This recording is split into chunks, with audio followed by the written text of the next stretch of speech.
அமித்ஷா அவர்களுடைய வியூகம் என்னவாக இருக்கிறது அப்படின்னு பார்க்கலாம். இப்போ அல்லது பாஜக தமிழ்நாட்டுக்கான வியூகத்தை எப்படி வைக்குது? ஏன்னா அவர் அகமதாபாத்லேருந்து ஒரு சேலஞ்சு கொடுத்துட்டாரு, நீங்கள் பானர்ஜியும் திரு ஸ்டாலினும் தயாராக இருங்கள் அப்படின்னு.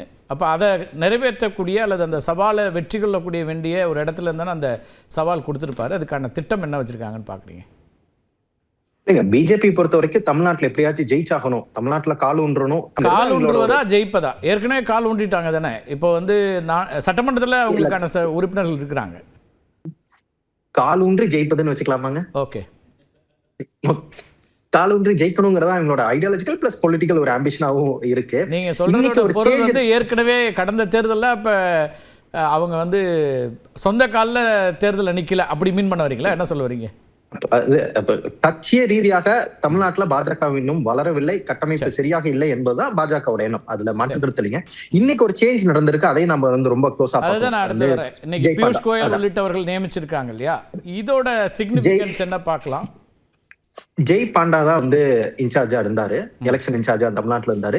இன்றைய தினம் அவர் மாற்றப்பட்டு அதுக்கு பதிலாக பியூஷ் கோயல் நியமிக்கப்பட்டிருக்கிறார். ஜெய் பாண்டாவை அசாமுக்கு அனுப்புறாங்க.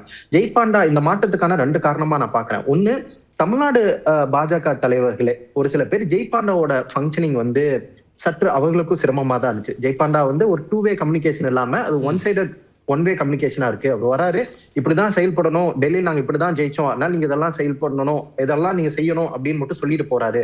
தமிழ்நாட்டுல அந்த இது எடுபடாது அப்படின்னு ஒரு சில ஃபீட்பேக்கும் தமிழ்நாட்டுல இருந்து போயிருந்துச்சு. அது ஒரு காரணம்.